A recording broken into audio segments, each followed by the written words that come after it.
I've got a 50% blockage. The main question is going forward with this calcium buildup or plaque, whichever it is. Do you need to have like an angiogram every 5 years or 10 years? What's the best way to kind of... Yeah, that's a tricky question. My general rule of thumb, I would take a shot at with a very high calcium score, right, with severe disease, high risk, which is not necessarily you. You've got a 50% stenosis, you might have a low calcium burden. It's not so much the narrowing that's the problem, it's the rupture. So, but if you have a high calcium score with huge amounts of plaque, I would tend to go back in 2 years after having taken action and look for a less than 15% increase, or happy days if you're pretty much no increase. And then if you get a low score, like I got a 0 at 48 or 49, Jeff has one at 56, there's going to be 30, 40, 50% of people getting zeros at middle age. And I'd say 7 or 8 years then, because you got a 0. Now you will want to check back in 8 or 9 years and see, well, am I still really low or has something gone wrong and I need to go after that.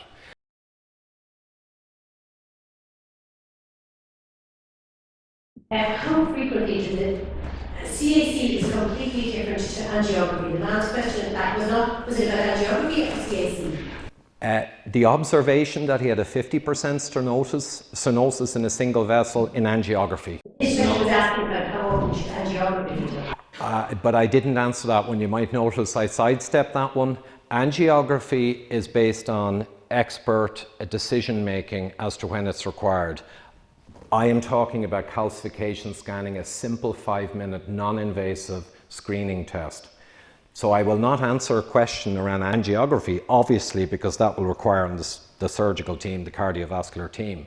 You can't answer that question. How frequently should CAC be repeated? So well, that's the question I did answer. So CAC is middle age, middle risk, as per the guidelines, it's recommended. If you're high risk in the risk algorithms, and this is an important point, so I'll answer it. If you're high risk, you already almost certainly have a problem. So you need to go and take action, maybe get medication anyway. If you're very low risk, it's unlikely you'll find something. But the biggest group of all are middle risk people, from 7.5 to 19% risk in the algorithms. They're the ones where calcification will recategorize 60+% of middle risk people. We are not sure what they are.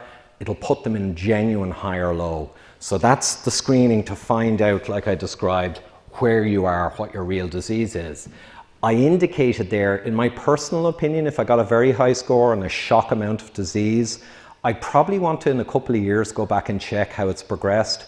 And if I got a 0, which I did, I might go back in 8, 9, or 10 years. It's just, there's no guideline on that. It just makes sense, whatever makes technical sense. Something like that, but that's a personal choice.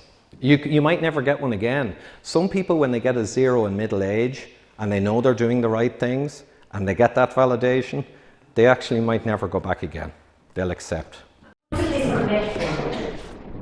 Metformin. Yeah, so metformin is a kind of it's an anti-diabetic drug. It's seen generally as a relatively good drug for glucose control, but it also controls insulin pathways. The challenge with metformin, I sometimes make the joke, what's the biggest problem with metformin? And the answer is it's out of patent.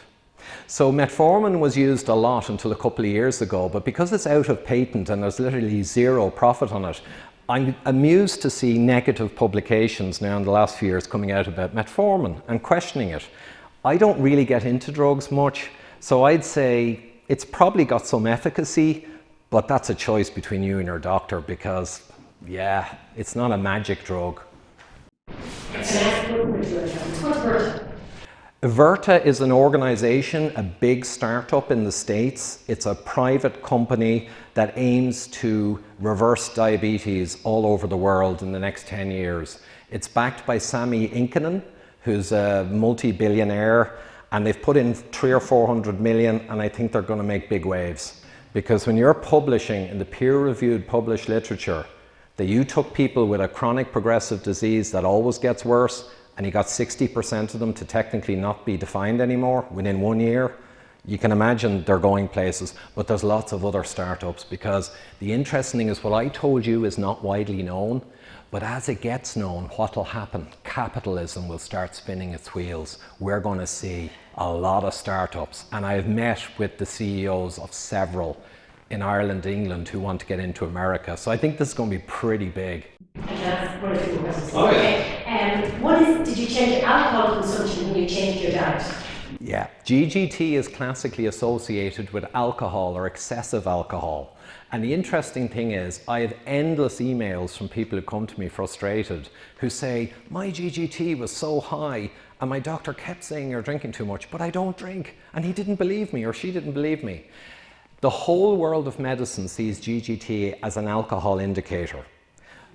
But that's incorrect. It's true that it is, and 70, 80 years ago, high GGT was almost certainly alcohol. Non-alcoholic fatty liver is now around 20 or 30 times bigger than alcoholic fatty liver. So GGT has become, in the last 60 years, much more important as an indicator of carbohydrate and sugar excess, which interestingly causes the exact same kind of damage in the liver, hence the GGT goes up. The silent scream from the liver. Did you answer my question? The answer to your question is, oh, so you were asked, no, in my case I kept the alcohol over 8.5 weeks at the exact same level, because I didn't want to confound the experiment I did by having alcohol change, exercise change. So I only did the food, and I kept the amount I drank of wine the exact same, right through. I thought it was 10 weeks. No, I said 8.5 weeks approximately. I certainly didn't say 10 weeks. I like that in figures. Nothing is suitable for all people. Nothing is. Yeah. Did a good job so far. Because in plain or English, some of us are not medical personnel. Oh, which particular well, I know, but these are a lot of medical questions. I'm guessing you're maybe a doctor? Yeah, sorry.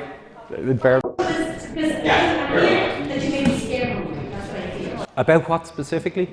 About cardiovascular disease and the risk to women in particular. The risk to women in particular. You know, Yeah, okay, thanks. No, appreciate that. Let's move on. Okay, straightforward questions. Through Charlie Bird's publication of the Cummins situation, I suggest my doctor to see the Castleknock Community.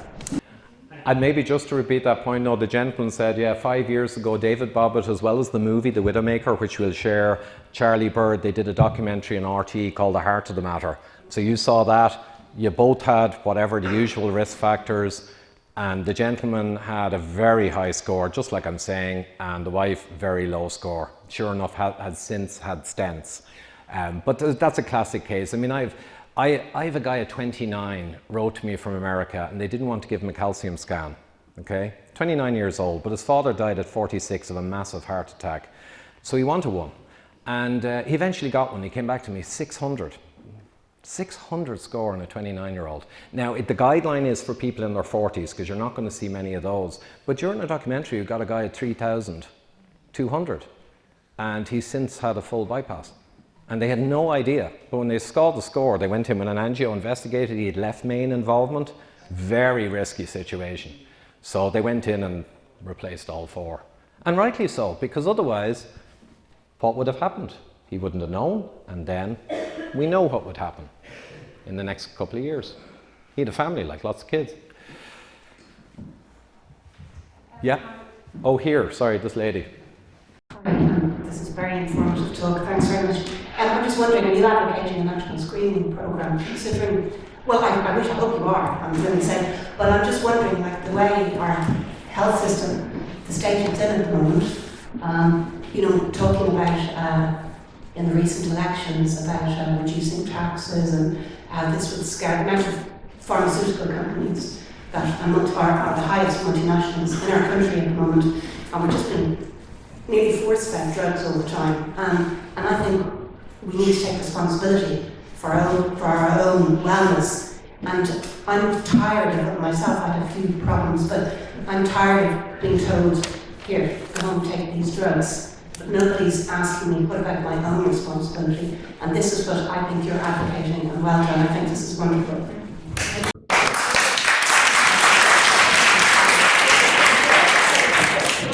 because we talked about breast cancer and this being 5 times higher rate in women with cardiovascular disease, and yet we have breast cancer screening. This is my point. I think this is.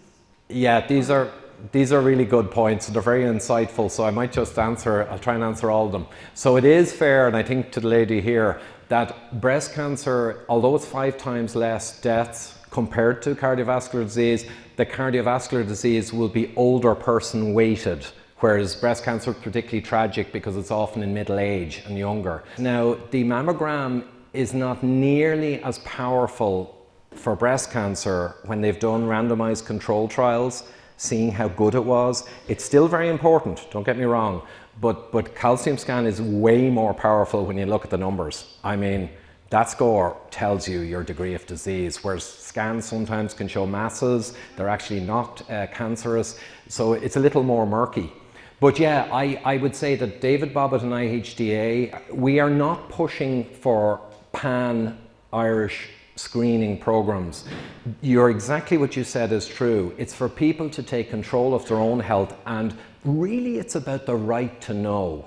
So for David, if everyone knew what you guys know, and everyone knew there is an amazingly powerful scan of incredible capability, and it costs a few $100, price of a service for your car, and it takes 5 minutes, and you find out whether you have disease or not. If everyone knew that and 50% chose, I don't want to know, that's fine. So it's really about the right to know. And it's quite disgraceful, if you see the Widowmaker movie, how this technology has been semi-suppressed for 30 years. And there are reasons for that, and they are economic. Mostly. Profit and greed. And it's the honest thing, if I wanted one of these scans tomorrow, how can I get it? IHDA.ie has a test centres tab. We've got Ireland, England, America, Canada, and we're beginning to add Europe. So they're all there with phone numbers. Ivor, hi. Thanks very much for the presentation, very informative. Just a question on people who have been screened, who have got a calcium test and have evidence of heart disease. What is the role of statins in slowing the rate of progression? And you mentioned earlier at the very start of your presentation, this is about slowing the rate of progression. What's your view on statins as a treatment, or alternative medicines, medication as a treatment for the progression? Yeah, I choose my words carefully with discussion of medications. But I will say, from the published statin trials, generally for secondary prevention, i.e. you've had a heart attack and you want to prevent another one, the actual published trials suggest a 20 or 30% reduced rate on statin and maybe a 10% reduced mortality, right? In primary prevention for someone who's maybe seen to be high risk, but they haven't had a heart attack, there's a reduction in events. So I'd say the statins are plaque stabilizing drugs. They act through many, many pathways to stabilize plaque, reduce inflammation, reduce ferritin, interestingly. So it's not so much that they reduce the cholesterol, but the cholesterol is a response metric that the medical system can watch to see you're responding. So I'd say statins, at least if you find out you have disease. I will quote actually a person who's become a friend of mine, a professor in America, Joshua. He published a study last year, and what he saw across a large group of people was people with a score less than 100 in CAC, there was almost no benefit from statin versus placebo. But the people who had a greater than 100 and all the way up to 400 and 500, you saw a fairly dramatic 40% plus reduction in events with statin for those guys. And we see this even in the early trials in the 70s. If you look at the data closely, it's the people with big disease who are getting the benefit. And the people who have low disease get nearly no benefit. So this is going to be an emerging discussion. It's another reason for CAC. We have people coming in their, well, it's getting to hundreds now, who are going in, being told no question a statin, they get a 0 and the doctor goes, all right, doctor's happy not to give them, you know? So you're going to get a lot of that, and certain industries are not going to be crazy about that side of it. Our oldest person, you know, LDL cholesterol, just as a proof point, if it's over 3, 3.5, it's seen to be high. Now, I won't get into the literature on this, but our highest person is 18.5 in a published case study. He's a male, he's 70 years old, and he has 0 calcium, and he's got cleaner arteries you could ever imagine for a 70-year-old. And we have people with LDL, cardiologist friends of mine are getting guys with 10, 11 LDLs, and they have 0 calcium in their 60s. So LDL is a risk factor that indicates there may be a problem. But when you get down to individuals, you need a calcium scan, because you're going to see people at 60 with zeros, no disease, with huge LDL, and you're going to see people with 2.2 LDL with enormous disease.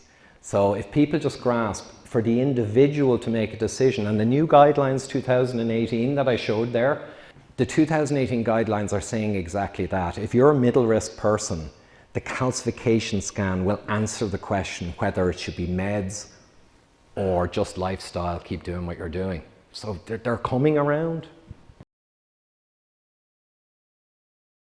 Well, I just picked a few pictures. I only want to make the general point that if you're non-diabetic and you're really healthy metabolism, you can eat a lot of everything. I mean, you can. I'm more worried, and IHDA are worried and concerned about the people who have the diabetic dysfunction, right? Who have this problem, which you could argue is half of people. We're worried about them, and for them eating a lot of modern fruits, those fruits have been bred for sugar. So basically what people mightn't realize is a couple of 100 years ago, as we evolved, the fruits that you know now were very different. They were smaller and they were more bitter. But what has happened over 70 or 80 years is people have competed to sell more of their company's fruit. So they have bred them like we bred plants or breed dogs. So the fruits now are surprisingly high sugar, a lot of them, more than they would have been before. That's factor one. So if you're in this state, you don't want to pile a load of sugar in, even though there's nutrients in fruit. The second factor is we traditionally had fruits in late summer and autumn, mainly, and that did help with building up yourself for the winter. But now they're flown all over the world every day. So we've gone from eating fruit mainly a couple of months a year of a less sugary variety to eating it all the bloody time. That's a big change in engineering terms. So when your population now is literally in an epidemic of carbohydrate intolerance, I'd say eat the berry fruits if you have this problem. They're low sugar, they've got higher nutrients and antioxidants, blueberries, all this stuff. Just focus more on those and less on the big, luscious sugar bombs. It just makes sense. Eat the packet. Eat the packet. Your mother was correct. You're as well off eating the box. The cereals are only glucose. They're just literally all they are is they're just glucose. They're just sugar. Porridge. I always get asked porridge question. Porridge is the question.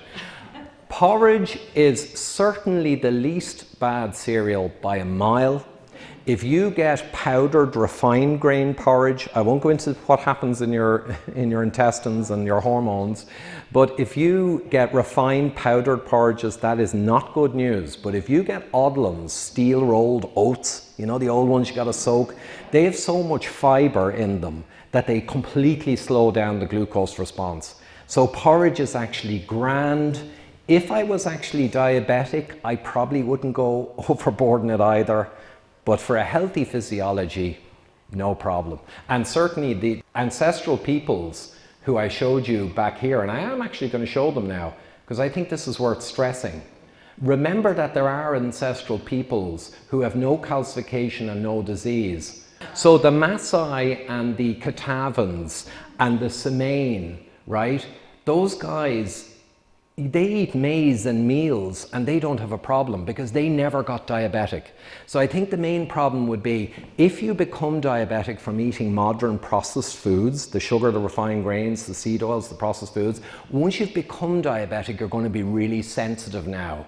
And sadly, some of the not so bad things that would have been okay in these ancestral populations, they're no longer ideal for you. So you just exercise moderation.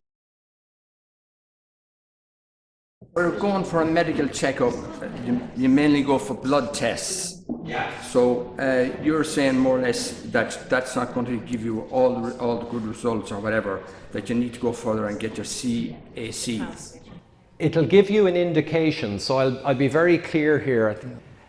The blood tests are put together into an algorithm. So we've got AstraCharm, MESA, QRISK3, Framingham, ASCVD, the American one. We have loads of algorithms around the world. And what you do is you put in your total cholesterol, your HDL, good cholesterol, your blood pressure, your diabetes status, and a few more things. They're mostly insulin resistance calculators. You don't even put in your LDL, bad cholesterol. But because they take lots of risk factors together, the doctor has an algorithm to make a pretty good guess.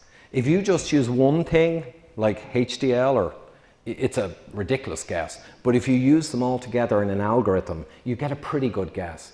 So what's come out in the guidelines, and I would agree with, if you come out as high risk in that algorithm, very likely you have a problem. If someone comes out with a 20% risk, they've got a problem. They're highly unlikely to not have a problem. So you don't really need to scan them. They already need to do something. And then if you come out very low risk, you're actually very unlikely to have a problem if all your risk factors are good. So probably you can take the risk of not having a scan at middle age because you're probably okay. But the middle risk group who come out at middle risk, that's the biggest group. It's not a third, a third, a third. The middle risk people. David Bobbitt says it is so ridiculous to him as a management accountant and business leader that he says the whole idea of using the tool is to find out your risk. But most of the people come back in middle risk, which doesn't mean anything. So do you see, it's crazy. That's where you want to go in and actually look. 5 minutes, scan. Oh, you're going to get the middle risk people in middle risk who were 7% risk. You will find in there 2% risk people and you will find 22% risk people. They were all 7 in the calculator. Do you know what I mean? You only know when you look. So if you don't measure it, it don't get fixed. You must look. And the beauty is you can look. 5 minute scan. So the calcium scan result is far more powerful than all the risk factors put together and then some.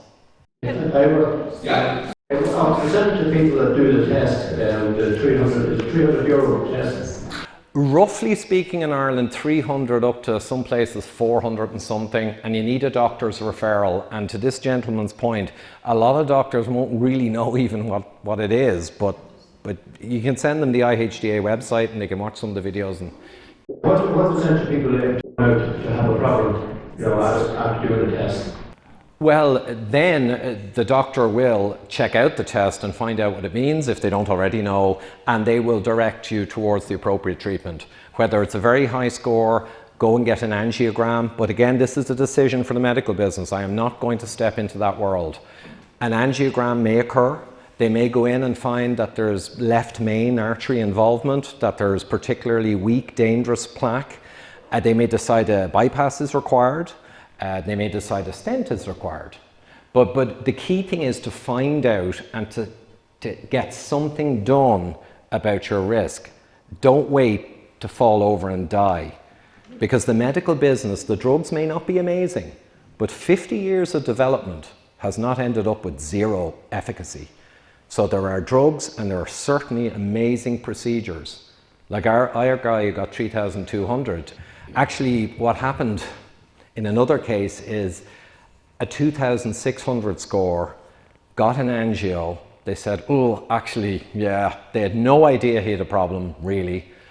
Massive problem. And they booked him in a few weeks to do an angio, not emergency. And he was jogging around a week before he went in, and he had a heart attack and collapsed. But they got him in and they got the job done. But it'll just show you the precariousness of not knowing and getting follow-up. I could ask 2 questions. The first one is, if you get the scan now, will it show diabetes? Oh, the scan will tell you your degree of vascular disease. It also show the diabetes score. No, diabetes, the best test for diabetes is the glucose insulin assay, but they don't do it. You drink 75 grams of glucose and measure the glucose and insulin for the next few hours, but it's not done. So the simplest test for diabetes Blood glucose measures are very poor, as I described, for diabetes. You might be 15 years diabetic before your blood glucose blows up, right? It's late stage. So if you get a fasting insulin, which is freely available, and a fasting glucose, and you go to the HOMA, H-O-M-A calculator, there's a calculator online, and it's the HOMA insulin index. So with just an insulin and a glucose, if that's above 1.8, you got a problem. If you're below 1.2, Fasting glucose. fasting insulin, fasting glucose. And also, there said something about you would have to get a doctor's referral to get the scan done, right? In Ireland, yes. In England, Doctor's referral. Surely you will be covered by your health insurance. some insurance providers are now covering it, and I think some are not. It's a If you need a doctor's referral, then it has to be, you're actually covered to get it done. No. No, not really. You need a doctor's referral because it's not a trivial procedure in the medical system. So you do need authorization from a doctor to get it. It doesn't mean it will be paid. That's up to the insurance company and whether it's their policy. It's open. Can you get it done in the hospitals or must you go to one of these centres to get it? Mostly these are hospitals. So the Bon Secours, I think, in Cork, the Mater, the Blackrock Clinic, they're mostly hospitals. In America, there's lots of scanning centres. In Ireland, they're mostly hospitals that have a scanning department, and they do see. You do this scan for you or must you go to one of these centres? Their own hospitals. The centres we have here, most of them are hospitals, but you go into the radiology department and get your scan there. You mentioned a doctor's referral. Does it have to be a cardiologist? No. GP, sorry guys. GP referral. It does not have to be a cardiologist. And I've been asked this before when the GP doesn't want to give it, doesn't know what it is curious, doesn't know what to do with it. If that happens, I'm not saying it will, but it can. If the GP doesn't want to do it, I cheekily suggested from my corporate world, this is what I would do. I would write up a quick letter saying, I take responsibility if you have a serious cardiac event in the next 10 years.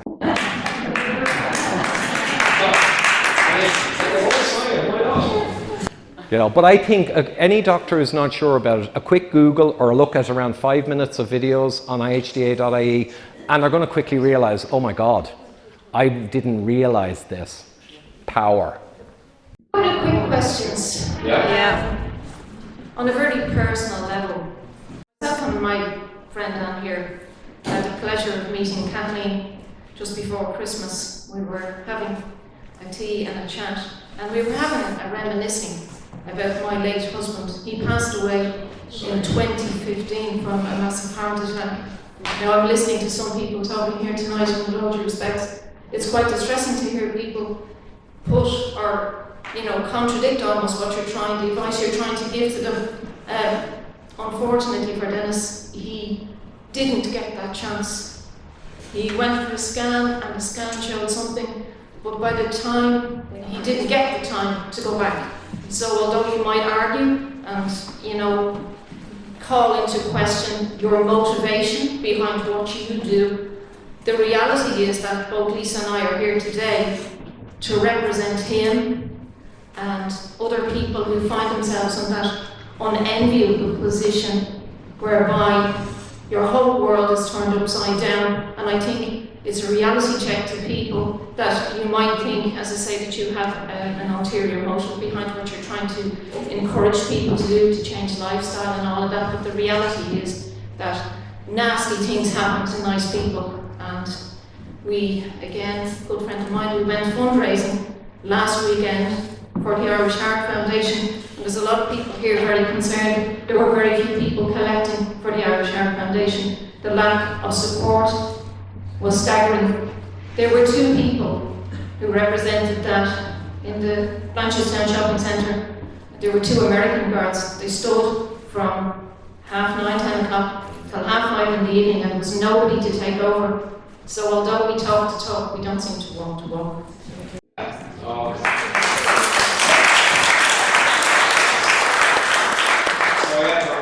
That's a terrible story and all too common and all over the world. I mean, obviously in Ireland, but all over the world.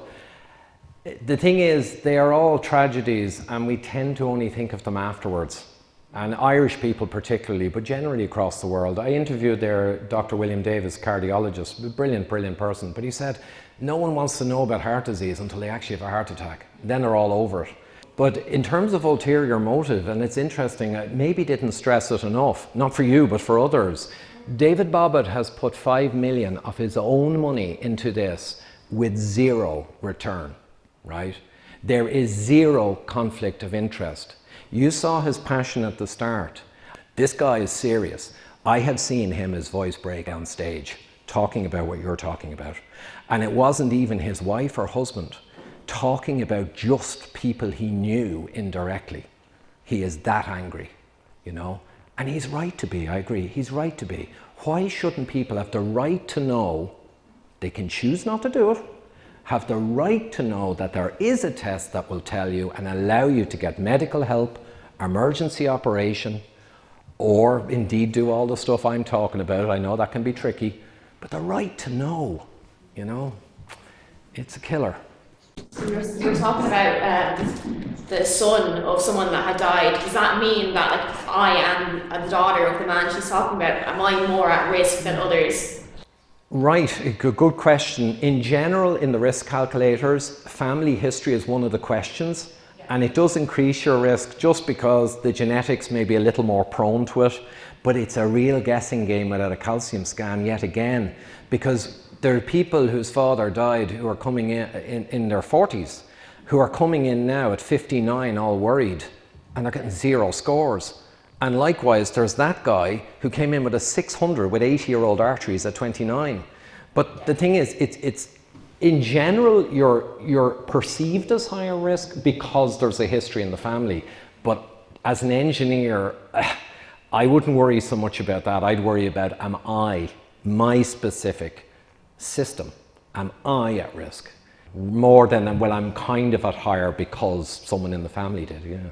And you know, where they put you through all those tests, like, because of what happened, myself and my brother were put through in the Manor Clinic, which most people will be horrified to find out that it's not funded by the government or the Manor. It's us funding the place. It's the general public that put the money in. That's why the resources are so null and void, and that's why the man died, because there wasn't enough time to get through all the people. So they seen a problem and thought, we'll leave it on a long finger, he's all right, it's not that bad, and he ended up dying at 55.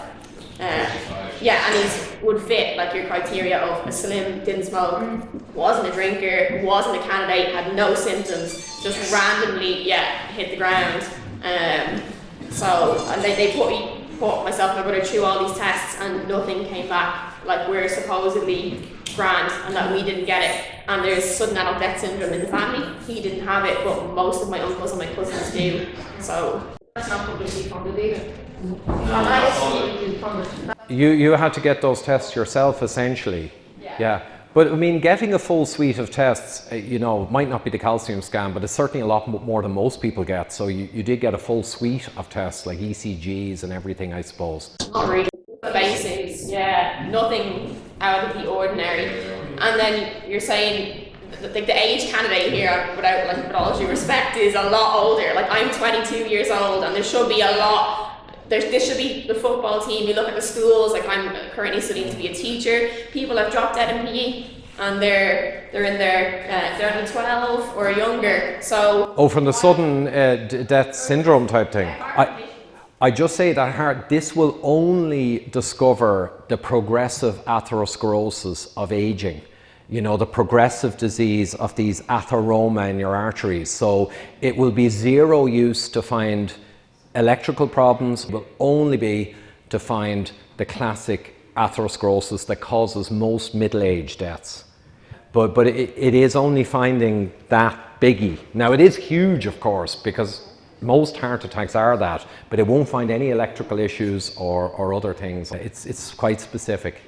I was actually at your talk in DCU a number of years ago, because somebody said to me, this sounds very interesting, go along. At the time, I did speak and say that I found a lot of what you were saying statistically and everything a little bit overwhelming for me. but I heard David Bond speaking, and his approach, his talk really resonated with me. And I think at the time then people weren't talking about statins or any of this scanning at all. So I found a lot of what you were saying very new, very interesting. And I'm delighted that more and more I'm hearing what you were saying then 5 years ago is actually being a bit more spoken about openly. So I think what the lady before was saying as well, for me, I'm delighted that, not that I would be the GP there saying about you scaremongering, we have a right to have as much knowledge and information that's available out there. And I applaud you for doing this, and I applaud David Bond for doing it as well. Absolutely. Because the more information I have, I can make knowledge to our responsibility. And I think it's very good. I would like to see more people here maybe do have a medical background, but I do know from hearing you speak in DCU, Ivor, that you were well able to, every time something was thrown at you, you had a survey, you had a result, you had the name of an organisation. And for people my husband's an engineer, and he loves that because he's a figures guy. So if I say to him, we're doing this because it makes me feel better, or as a mum, as a family, this is better for our health, he's wishy-washy to me. He says, oh, so we're totally different people. So I love the fact, listening to Dave Bobbitt saying, this is my story, this has happened, but I love the fact that you can back up everything you're saying with information, with statistics, and you're not going to be bamboozling us. And a lot of ordinary people like us, we get bamboozled by medical jargon. You're bamboozled by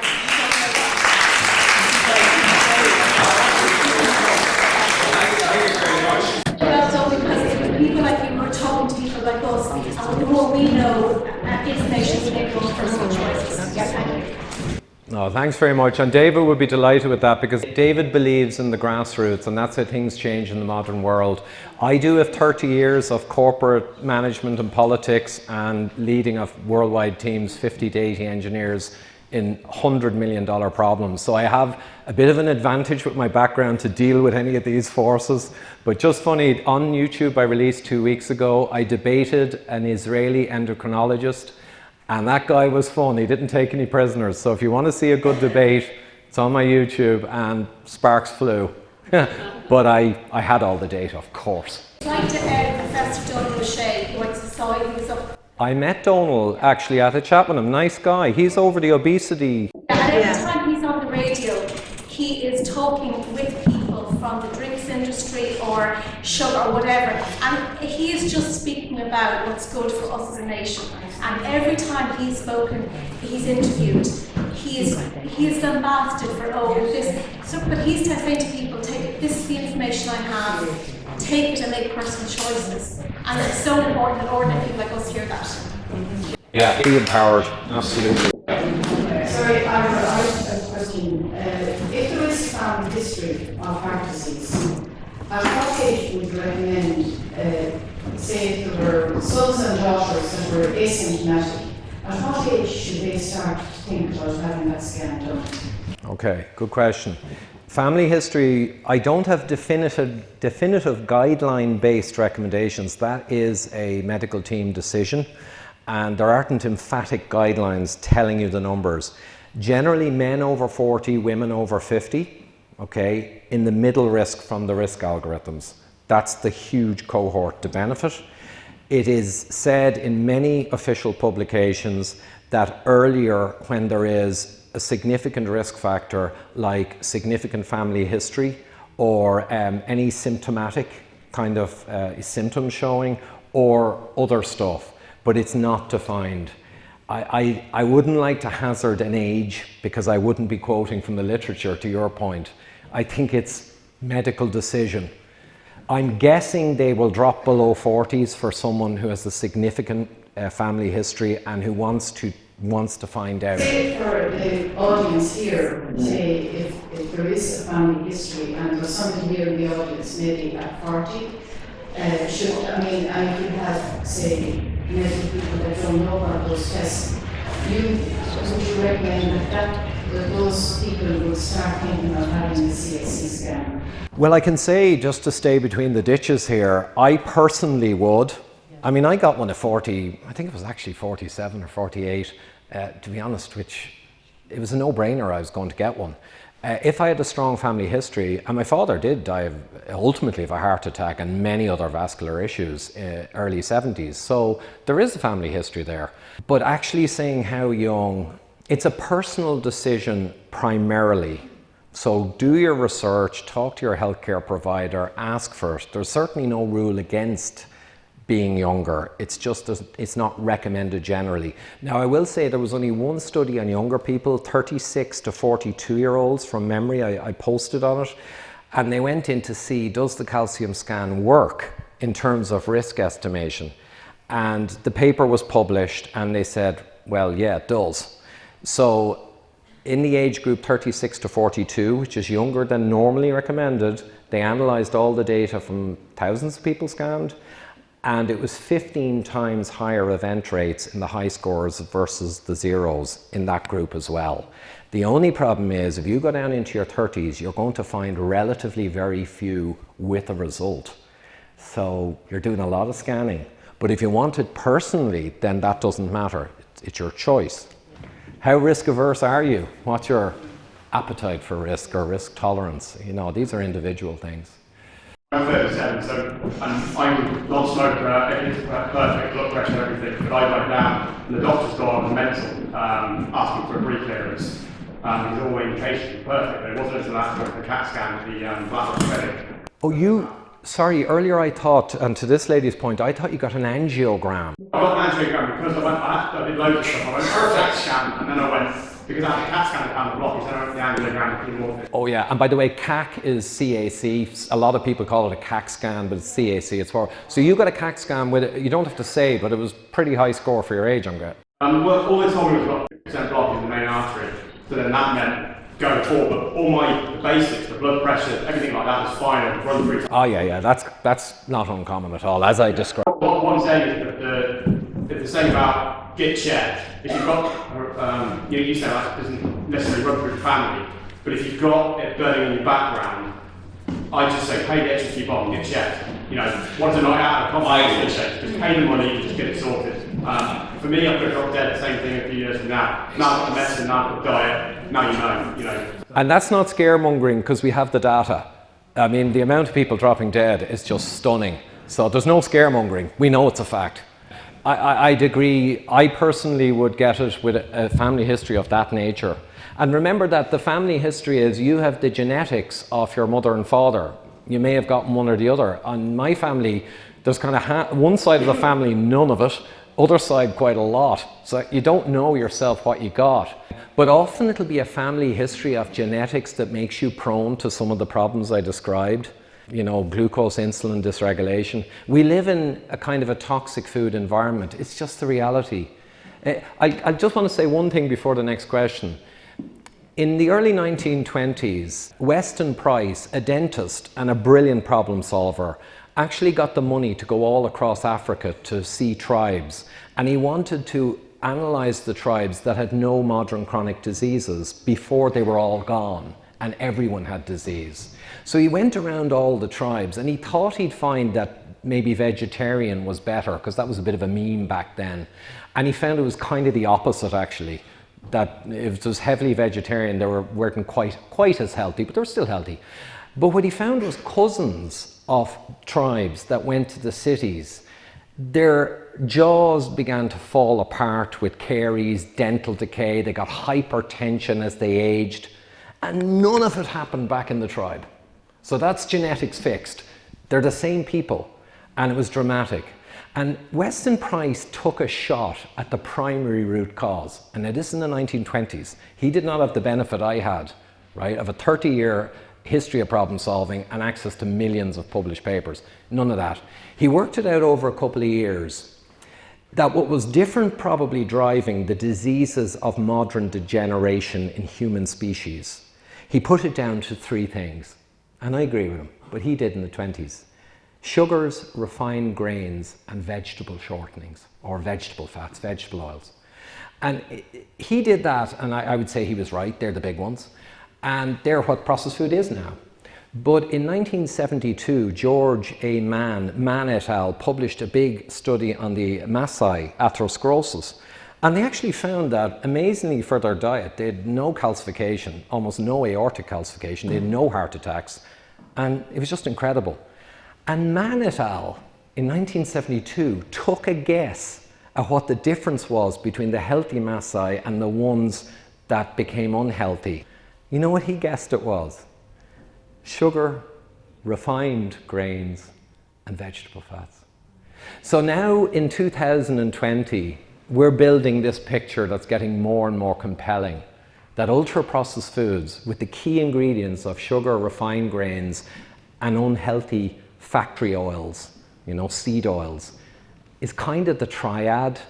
It's not the whole driver of heart disease by any means. Lead, pollution. You know, Inuit who sat in caves and built loads of big fires got atherosclerosis from all the smoke particles and the immune system activation. Loads of other causes, but the big one, sugar, refined grains, vegetable, seed oils. Sorry, I just want to keep things simple here, what the big stuff is. Simple question. I'd like to know, can drinking whiskey thin out the blood?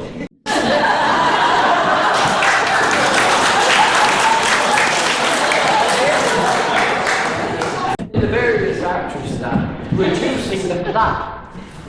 That's whiskey now, as against pints of Guinness.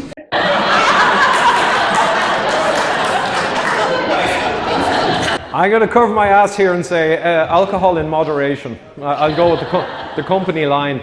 Interestingly, just really quickly on that, red wine has always been fabled to be good. And there's a few human studies they've done. And in fairness, they have seen with people in their 40s who started drinking versus people who didn't. So from 40s up, so it was quite controlled. It was an associational study. It wasn't an experiment where they fed them drink. But they saw a 36 or 7% reduction in heart event rates in the people who took up drinking wine, and an almost statistically significant 15 or 16% reduction in all-cause mortality. And we see it all the time with moderate wine drinking. Whiskey, they don't really have the data, because they went after the wine. I'd say that Guinness, if you have a few pints a couple of times a week, no problem. If you have a problem I described, which is a lot of people nowadays, it is kind of liquid bread, you know, I mean, it kind of is, like beer is what they say, liquid bread, it's refined grains mixed with alcohol. I'd err towards the wine, and I don't know, I hate whiskey anyway, so geez, not touching that. Just a quick question, we're talking about cardiovascular disease, and I'm just wondering about the effectiveness of CAC for stroke. For stroke, it's slightly less. So they did something, the anti-CAC people, you got to watch The Widowmaker and see the full thing. The anti-CAC people, I'll go through briefly first the reasons. They approached in the 1980s, I interviewed the inventor and all the cardiologists who were involved with this, and I've got around a dozen cardiologist buddies around the world now who are all over this. But they interviewed, brought in all the pharmaceutical companies when they discovered this, and they realized this is amazing. We can freeze the heart with a high-speed X-ray and we can see them. And they were so excited. And then they found out over a year or two, no one wanted it. And one reason was they went to all the pharmaceutical companies and they all came back and said, we're not interested, because it'll take more people off drugs that don't need them than it'll put people on that do need them. So they said, we're not interested. In fairness, they're a business. I almost don't blame them. Right? So that was it. The Mayo Clinic, which is a big deal, right? Mayo Clinic, and it's in the movie. The Mayo Clinic had a team of technical people who started analysing all this calcium scanning data. And what they realised is, of all the people who go into our cath lab to get invasive angiograms, which carry risk, you know, they're invasive angiograms, of all the people we run through that cath lab, okay, if we scan them, we could cut them in half. Half of them would have 0 scores, and there's no way they should be within a mile of a cath lab getting an invasive angio, unless they're symptomatic or have some other, you know, indicator. And they brought it to the management of the Mayo Clinic, and they didn't take long in a meeting. They cancelled the program team immediately, because a third of their revenue came from the cath lab, and they'd lose half of a third of their revenue. It's out of the question. So there are many other, no one likes the scan. It's only good for the individual to empower them. It has no profit potential, except for General Electric and Philips are selling the machines and warranty, but they don't lobby. So the scan is good only for the patient empowerment and finding out and saving your own life. There is no aspect of the medical business that really benefits. Now, if they used it with a foresight, they would catch people earlier, get them on the right meds and save events, tragedies, and also cost downstream. But again, the medical business is not going to make a lot of money from that. Our tax will reduce if we do that. But again, it's... This is the link between stroke and... Oh, sorry, stroke. Last thing. What they did was, it's super powerful for atherosclerotic heart disease, which is most heart attacks. But for stroke, it's a little weaker. It predicts stroke, but a little weaker. So what the bad guys did, I call them bad guys, they started putting stroke stats in with the heart attack to dilute the data on the calcium scan. That's a clever way to dilute the power and make it look less powerful.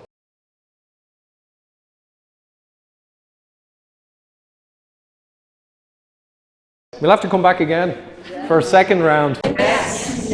But I was just disappointed that no one really had a go at me. But next time, maybe. Thank you.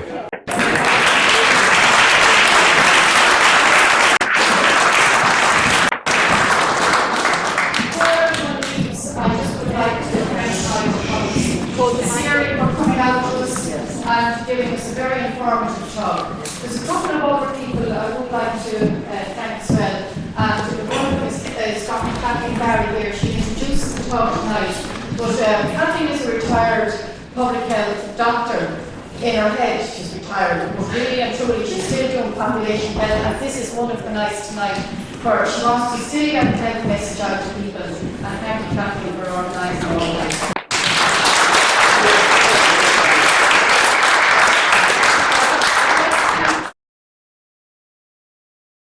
Type 1 diabetes who have it well controlled, or are they at risk, Okay, I'll explain that one. I don't want to make it too complex. Type 2 diabetes is high insulin. So you've driven your body and your pancreas to have to produce very high insulin release, right? Because you're insulin resistant. So your body needs to horse out insulin more and more as you get more and more resistant. Type 1 diabetes is an absence of insulin. So type 1, your pancreas is an autoimmune attack. It kills the pancreatic beta cells and you lose your insulin, so you can no longer control the glucose. The connection between the two is that type 1 diabetics over their lifetime, because they have to inject insulin, obviously to keep alive, insulin's a good thing, because they have to inject it in the periphery rather than it coming from the pancreas right beside the other islet cells, they tend to become insulin resistant over time from the exogenous injected insulin. It's just a downside of having to inject insulin. Now, type 1s, because they become insulin resistant over time and they use more insulin many times, they do tend to develop the same diseases of type 2. And obviously there's a life expectancy challenge with type 1 for that and other reasons. Also kidney disease and all the things that go with type 2. So there is a bridging connection.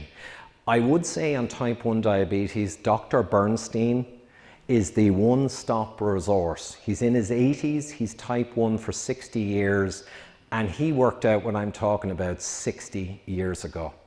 But Dr. Bernstein was an engineer, and then he went and became a full MD. But the point is, he bought the first glucose meter, the size of a fridge, and over a couple of weeks of experimentation, he found out that the way to fix, you can't fix type 1, sorry, the way to manage type 1 exquisitely, so you have no negative impacts, is to simply lower carbohydrate right down. So both type 1 diabetes and type 2 diabetes are by definition diseases of carbohydrate intolerance, because you cannot manage the insulin in type 2 to control the metabolism of carbohydrate. You're eating too much of it. And in type 1, you haven't got insulin, so you cannot manage glucose metabolism.